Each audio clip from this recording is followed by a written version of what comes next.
안녕하십니까. 일렉트릭 아이디어 TV 건반장입니다. 지난 시간에는 17년도 1회차 전기기능사 2과목인 전기기기 31번서부터 40번, 21번서부터 30번까지 알아봤어요. 그리고 이번 시간에는 31번서부터 40번까지 해서 10문제 공부를 할 겁니다. 그 전에 전 시간에 배웠던 10문제에 대해서 간단히 복습하고 31번서부터 진도 나갈 수 있도록 하겠습니다.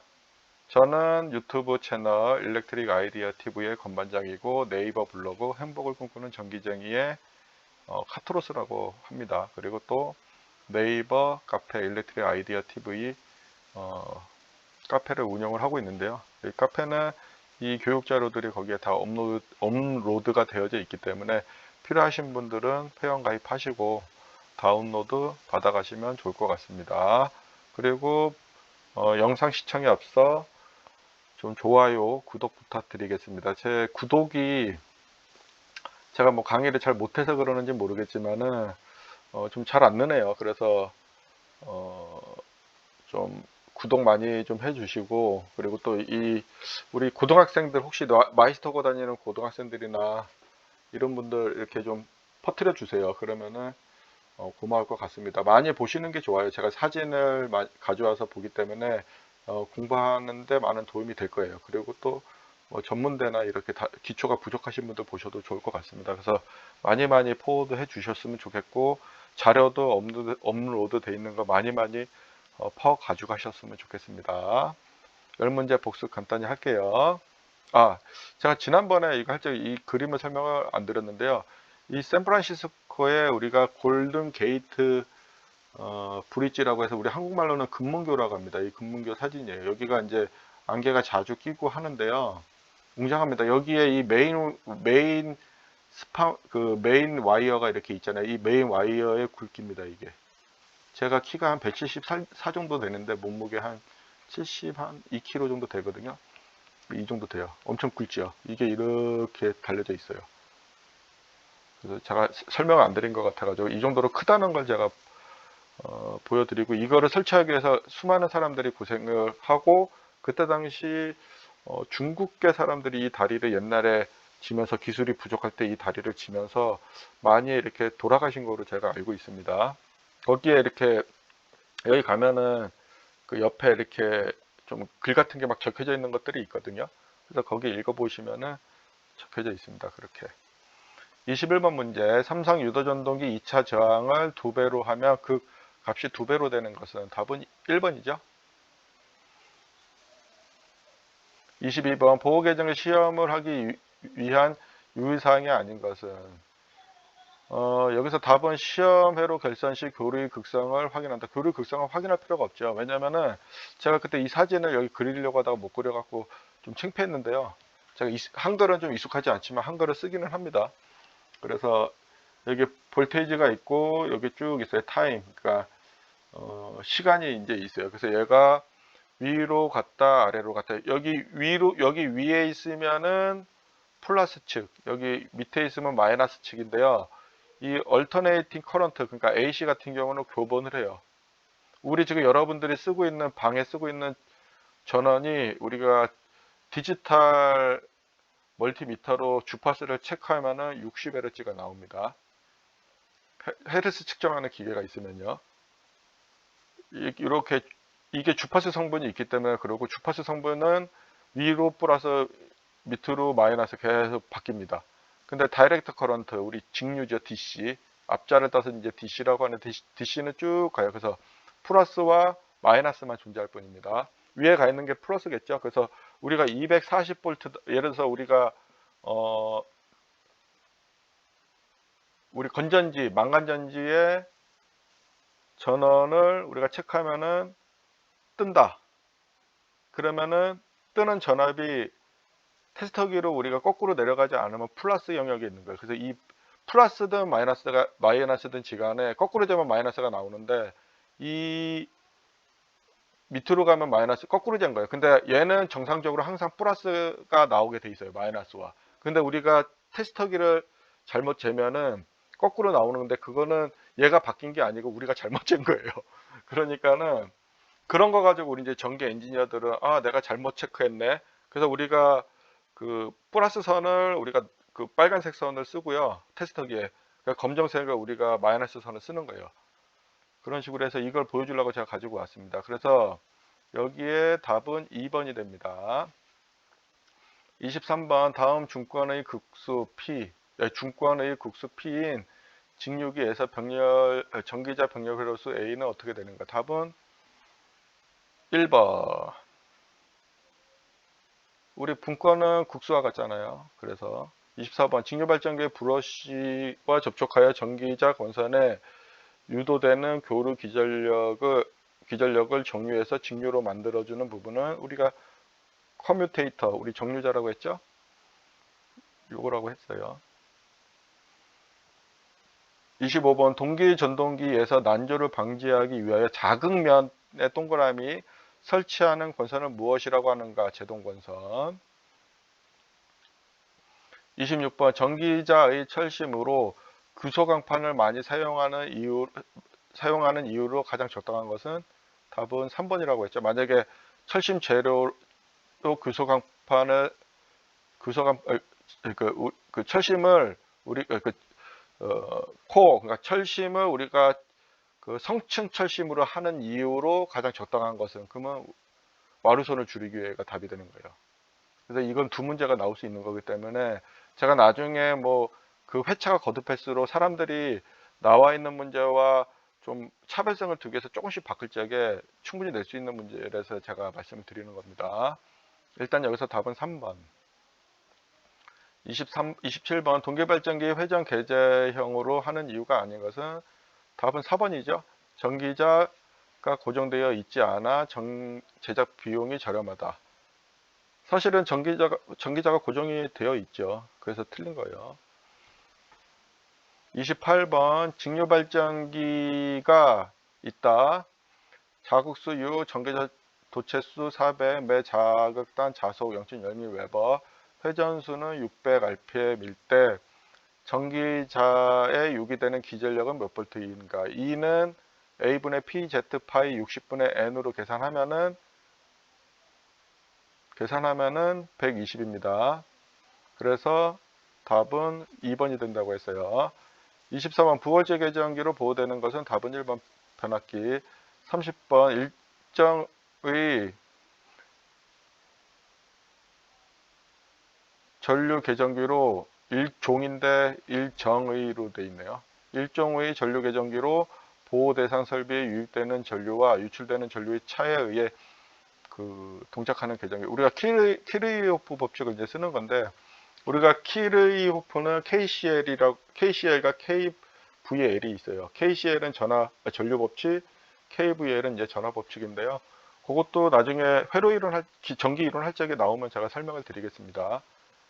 갑자기 유출 전류와 유입 전류가 나와가지고 이제 적은 건데 여기서 답은 4번입니다. 차동 계전기. 오늘의 문제입니다.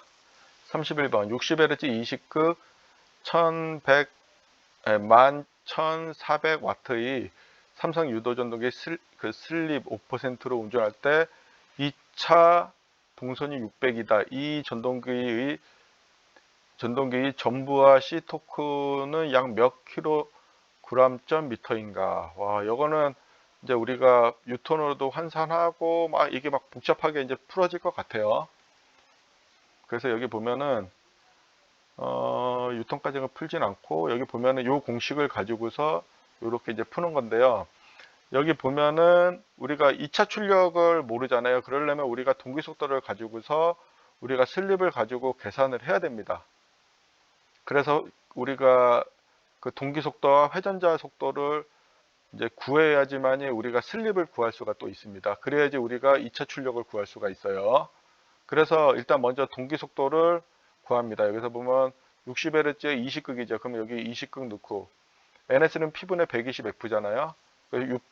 주파수는 60Hz로 여기 주어졌고 그다음 120은 상수고 극수가 20이기 때문에 360rpm이에요. 그래서 우리가 회전자 속도 구하는 공식은 N은 우리가 1 빼기 0.05에 곱하기 3600이잖아요. 그러면은 왜냐면 여기 슬립이 5%로 주어졌기 때문에 슬립 나오면 무조건 0.05로 하라고 했잖아요. 0.4다, 아니 4% 나왔다. 그러면 0.04. 그죠? 그러면 우리가 그 회전자 속도는 342 RPM이 나와요. 그러면은 이제 그 2차 출력은 우리가 여기 보면은 2차 동선을 가지고서 슬립으로 나눠주면은 우리가 계산을 할 수가 있습니다. 그러면은 계산하면은 이제 그 12kW, 그러니까 12,000W가 나와요. 여기에 이제 이 공식을 가지고 이제 집어넣으면 돼요. 요 공식, 요 밑에 있는 요 공식.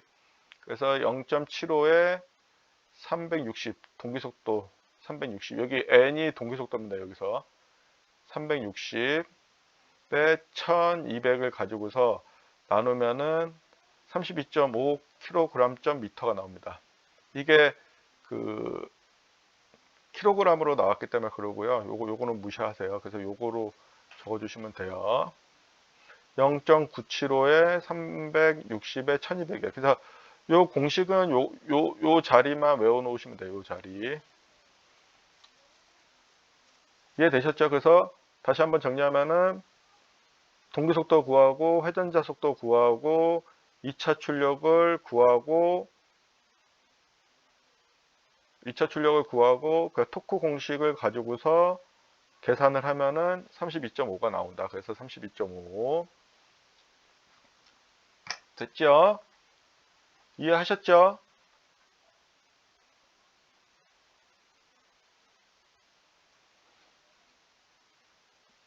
이게 이제 요 비슷한 문제는 나왔었는데 아마 요런 식으로 하나, 둘, 세 개, 네 개를 공식을 알아야지만 푸는 문제는 사실 여기서 얘는 아는 문제고 얘도 아는 문제고 얘도 아는 문제인데 요 단위 때문에 나오는 요거는 지금 처음이에요. 그렇기 때문에 여러분들이 좀 헷갈리실 수 있어요. 그래서 0.975에 0.975와 n분의 p2로 외워 놓으시면 돼요. 32번. 동기발전기 무브와 포화 곡선을 나타내는 무브와 포화 곡선이에요. 포화 곡선. 세츄레이션 커브인데 나타내는 것이다. 포화 계수에 대한 거. 포화 계수는 이 직선과 구부러졌을 적의 점이 일치하는 점을 우리가 포화 계수에 해당된다고 보면 되기 때문에 우리가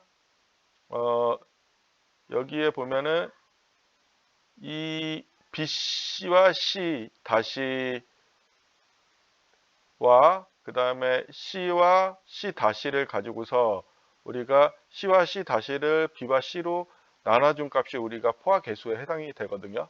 그러면 여기서 BC 다시와 BC 다시와 CC 다시 4번이네 4번. 그래서 여기 답은 4번이 됩니다. 그래서 무브와 포고선은 무브와 시험을 통해 계좌 전류 IF와 점차 증가했을 적에 IF의 단자자나 V와의 관계를 나타내는 곡선이다.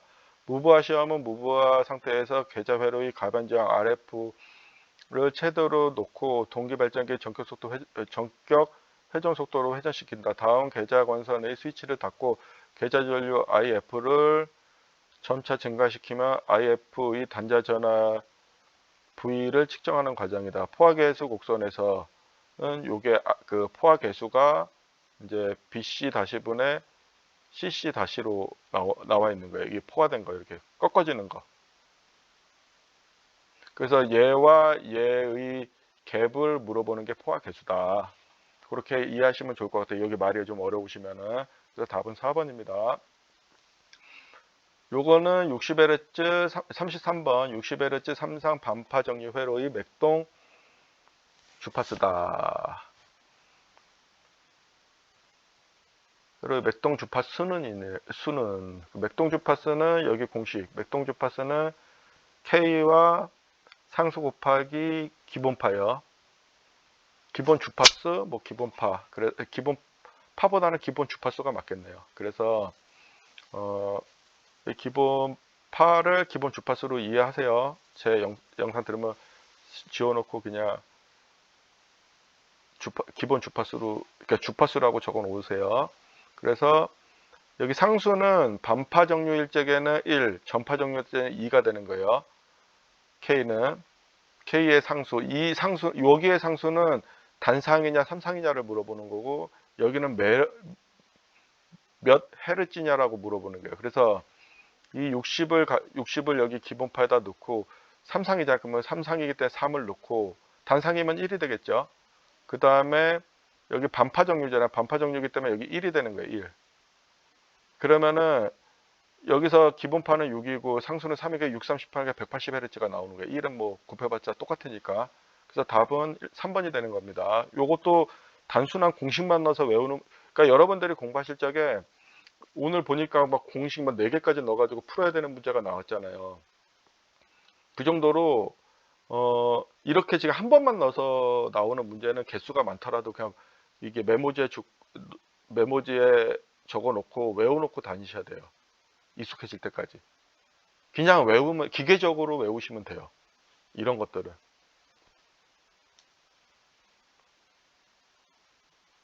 아셨죠? 그 다음에 34번. 그러니까 이거를 막 이해하려고 하면은, 물론 이해해서 이렇게 풀면 되지만, 요런 문제들은 그냥 단순한 공식만 넣어서 나오는 문제들이잖아요. 그런 것들은 그냥 공식에다가 요 눌줄만 알면 돼요. 만약에 여기서 전파가 나왔다. 그러면은 2를 넣으면 되는 거예요. 2가 되면은 곱하기 180에 곱하기 2가 되잖아요. 그 360Hz가 되잖아요. 4번이 되잖아요. 이건 언제든지 그렇게 변형돼서 나올 수 있는 문제인 거예요. 그래서 그렇게 그냥 개념만 잡고 문제를 많이 풀다 보면은 요령이 그러니까 기계적으로 이렇게 쓰면서 풀다 보면은 그 A4지에다가, 그러면 그냥 이런 문제 나오면 기계적으로 이렇게 써서 그냥 넣어줘요. 그냥 계산기가 두들겨져요. 그 정도로 반복을 많이 해서 푸셔야지 내 지식이 되는 거예요. 이게 뭐 맥동주파수의 개념이라는 게, 이 맥동주파수를 이렇게 계산하는 거예요. 그냥 상수와 정류에 따라서 맥동이 우리가 보면은, 여기서 보면은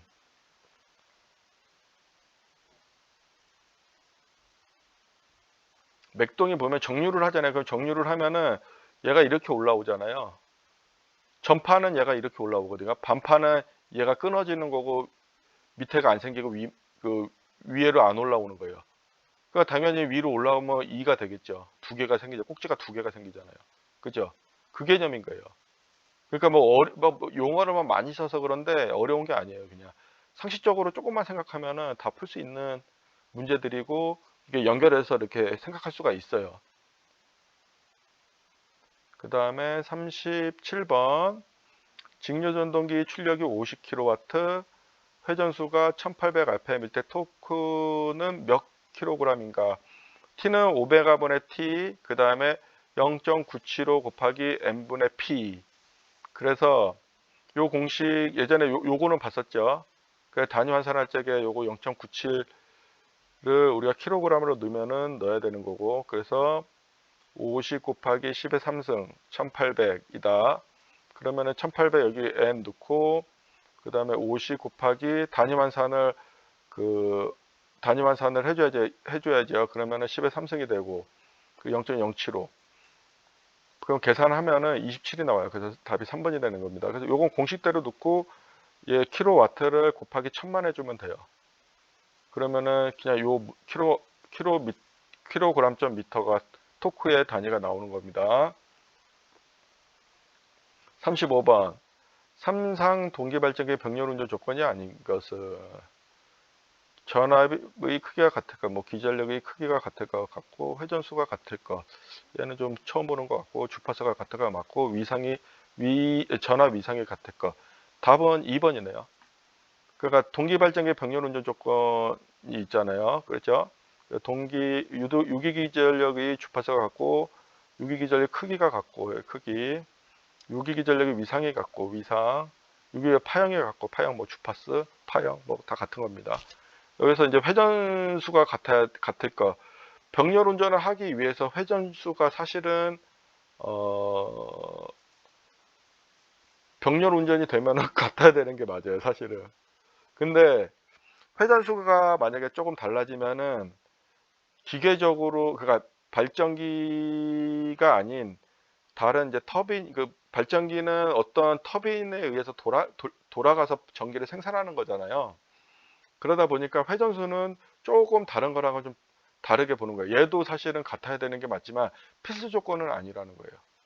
얘는 필수, 얘는 필수, 얘는 필수예요. 당연히 병렬 운전하면은 그 1번 호기랑 2번 호기랑 3번 호기가 세대가 병렬 운전을 하고 있다. 거기에 뭐 터빈이 다 있다. 그러면 맨 처음에 우리가 개통에 병입하는 거는 따로 해요. 그리고 나서 나중에 병렬 운전 조건으로 세팅이 되면은 투입할 때마다 이제 한 호기는 그냥 개통 병입만 하면은 거기 개통의 이제 조건에 맞춰서 우리가 싱크로가 되는 거고 동기가 되는 거고, 병렬 운전은 얘 하나가 맞고 나면 두 번째 호기나 세 번째 호기는 얘에 맞춰서 기준에 맞춰서 자동으로 세팅이 돼서 돌아가게 돼 있어요. 시스템이. 그러니까 사람이 뭐 고민할 사항은 아닌데, 만약에 강제적으로 매뉴얼로 병렬 운전하고 있는데 회전수를 줄이면 어떻게 될 것 같아요? 조금만 계속 줄이면 이게 또 다른 설비들이랑 연결되어져 있기 때문에 아마 그 언바란스 트림이나 뭐 다른 것들의 부작용이 생길 겁니다. 그래서 일단 얘는 필수 조건은 아니라는 거. 그래서 답은 2번이 됩니다. 36번. 삼상 동기발전기 단자 전압과 부하를 일정하게 유지하고 회전자 여자 전류의 크기를 변화시켰을 때 옳은 것은. 요거는 그 관련도 문제에서 나왔었잖아요. 근데 자주 나온 문제는 아니었지만 이게 한 번인가 나왔어요. 한 번인가 두 번 나왔었어요. 16년도랑 15년도에서 한 번인가 두 번 나왔었거든요. 얘는 이거잖아요. 답은 1번. 전기자 전류의 크기와 위상이 바뀐다. 그래서 삼상 동기 발전기 단자 전압과 부하를 일정하게 유지하고 회전자의 여자 전류의 크기를 변화시키면은 전기자 전류의 크기와 위상이 바뀐다. 요거는 여기서 지금 되게 많잖아요. 이거를 다 설명하면 끝나진 않고 제가 이거 자료로 업로드 해드릴게요. 그래서 한번 보시고 요것만 외워놓으세요. 요거 2번만 외워놓으세요. 그래서 여자 전류가 증가하면 필드 커런트가 증가하면 전기자 기전력이 증가하고 전기자 전류 IA의 크기와 위상이 변한다. 작아도 반대로 변하겠죠. 그죠? 같은 팩터가 증가하면은 기전력도 증가하고 전기전류의 크기와 위상이 변화된다잖아요. 감소돼도 똑같은 거잖아요. 그래서 하나만 외워놓으셔도 되죠. 그러고 와서 감소나 크기나 똑같네, 변화가 되네 라는 것만 알면 되잖아요. 37번. 전부하에서 2차 전압이 120V이고 전압 변동률이 2%의 단상 변압기가 있다. 1차 전압은 몇 볼트인가?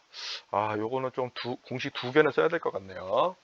그래서 일단 전압 변동률 공식은 레귤레이션을 큰 거에서 작은 거 빼고 작은 걸로 나눠주면 된다라고 제가 설명을 드렸죠.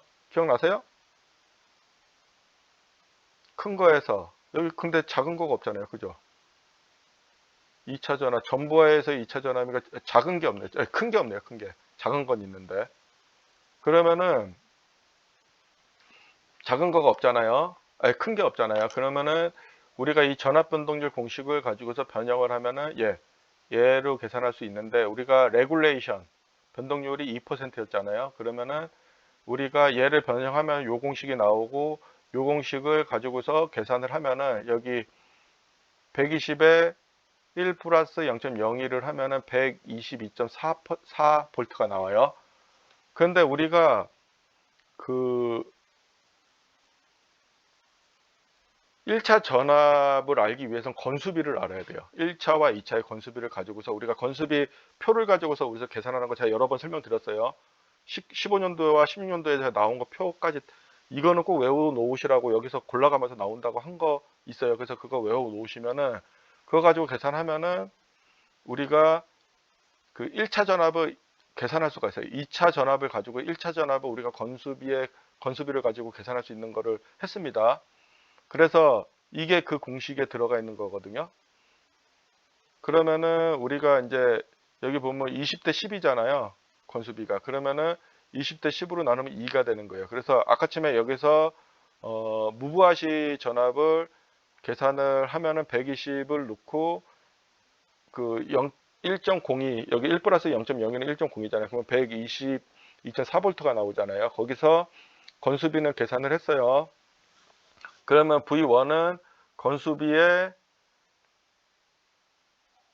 무부하시 전압이 되는 거예요. 그래서 2448V가 나오는 겁니다. 그래서 여기서 2448V니까 답이 되는 겁니다. 요거 좀 복잡해요. 그래서 다시 한번 설명드립니다. 요거는 지금 꼬아서 나온 거예요. 우리가 기본만 알면은 여러분들이 이거 다 풀 수 있어요. 좀만 생각하면은. 근데 여러분들이 그냥 공식답, 공식답, 공식답 이거를 좀 다른 것들 이렇게 틀어서 변형해서 나오는 것들을 고민 안 하고 그냥 공식답만 외우신 분들은 이 문제 그냥 못 푸는 문제예요. 그런데 이제 저와 함께 이제 계속 공부하신 분들은 이게 변형하고 어떤 팩터로 나올 수 있기 때문에 외우라고 막 하면서 했기 때문에 충분히 제가 가지고 있는 내용만 가지고서 설명해도 외울 수 있고, 만약에 조금 이해가 안 된다 그러면 이 공식을 가지고서 쫓아가 보시면 돼요. 얘를 가지고 변형하면 얘가 나오는데 얘 변형이 안 된다 그러면 그냥 이렇게 외우고 놓으세요. 왜냐하면 지금 여기가 수학을 가르쳐주는 시간은 아니기 때문에. 그리고 계산을 해서 이제 무부하시 전압이 나왔고, 그다음에 건수비를 우리가 20대 1이라는 걸 알았기 때문에 20대 1을 우리가 계산하면 2가 나오고, 그리고 이 122.4와 2를 곱하면은 우리가 2444V가 우리가 나온다는 거예요. 얘는 2차 전압이 120V지만 1차 전압은 이렇게 높게 나오는 거예요. 이렇게 2448V가 나오는 거예요. 변압기가 그만큼 전압을 변환해주는 트랜스포머잖아요. 그죠? 우리가 뭐 22.9, 1호사를 받아서 1차 강압으로 22.9kV를 우리가 내려주는 경우도 있고, 2차 강압을 바로 하는 경우도 있어요. 1호사를 받아서 6.6kV로. 근데 거의 그렇게는 안 해요.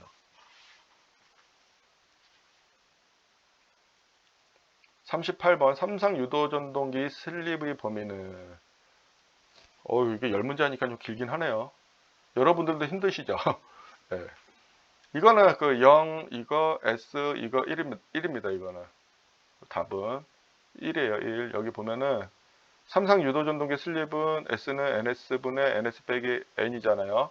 그래서 우리가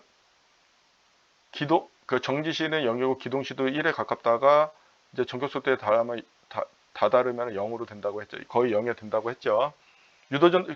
동기전동기는 0. 유도전동기는 슬립 때문에 0까지는 가지 않지만 거의 뭐 무부하 상태에서는 동기속도까지 갈 수 있습니다. 그래서 일반적인 슬립 보면 0에 S에 1이 되는 거예요. 답은 1번이에요. 밑에는 뭐 참고적으로 읽어보시면 좋을 것 같습니다. 그 다음에 39번 5.5kW 20V 유도전동기의 전자나 기동 시 기동 전류가 150A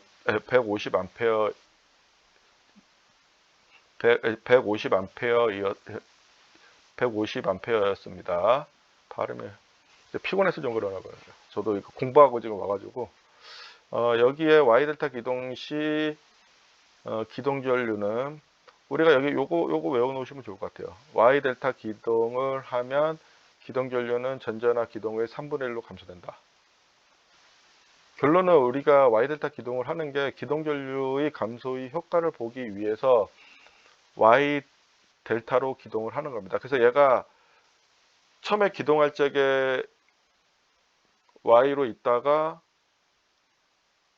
그 다음에 타이머에 의해서 변환을 해주거든요. 델타로. 그래서 Y델타 기동인 겁니다. 요거는 나중에 뭐 회로도가 나오면은 제가 한번 따로 시퀀스 도난해서 Y델타 기동을 설명드릴 수 있도록 하겠습니다. 그래서 일단은 기동 전류가 Y와 델타를 갔을 적에 우리가 그 Y 결선과 델타 결선의 그 전류 전압의 이제 감소분을 우리가 이용을 하는 겁니다. 그래서 여기서는 Y 델타 기동 나왔다 그러면 3분의 1로 계산을 해서 나눠주면은 50A가 나오는 겁니다. 40번 동기기 운전 시 안전도 진입 방법이 아닌 것을. 이거 우리 여러 번 나왔던 거예요, 이것도. 그래서 1번 달랏빛을 크게 하는 게 맞고, 회전자의 관상을 크게 하고, 소금 여자 방식 채용하고, 역상 및 영상 임포터스를 크게 해야죠, 크게. 이게 답 4번이네요. 이것도 나왔던 문제입니다. 그래서 지금까지 이제 그 17년도 1회차 40번까지 10문제를 풀어봤어요. 한 30분 정도 가고 있는데요. 이게 지금 어때요? 이게 이렇게 지금 16년도까지 말까지 이게 풀고 17년도 1회차를 지금 이틀에 걸쳐서 이제 마무리를 했습니다. 내일은 우리가 그 레벨 2, 17년도 1회차 레벨 2를 찍을 거예요. 그렇게 되면은 끝납니다. 우리가 5일 걸렸던 게 지금 거의 3일 만에 다 끝납니다. 지금. 그러니까 이게 지금 진도가 빨리빨리 나가기 때문에 여러분들께서 이제 정신 똑바로 차리시고, 이게 토요일, 일요일에 영상을 제가 업로드를 하지 않잖아요. 그래서 그때 공부를 미진한 것들 계속 하셔야 돼요. 그래야지 이제 마스터가 되고, 지금 제가 10년도에서는 제가 막 강의를 막 자세하게 막 설명하고 했지만은, 여기서는 설명의 필요성이 없는 것들은 그냥 스킵하고 그냥 건너뛴 것들도 있어요. 그래서 만약에 그런 것들이 없다 그러면 이 자료에도 내가 업로드를 드렸고, 이걸 가지고서 한번 설명을 해드렸고, 이게 만들어 놨고, 그 설명 자료를 업로드 한 거 가지고서 여기 네이버 카페 들어가서 회원 가입하시고 들어가서 돈 내라는 거 없어요. 그냥 무료 회원 가입이고 다 무료예요. 저는 네이버 카페 운영하는 거는요. 그래서 들어가서 거기서 다운로드 받아서 그냥 공부하시면 돼요. 아셨죠? 예, 이상 영상 마치겠습니다. 오늘도 고생 많으셨어요. 감사합니다.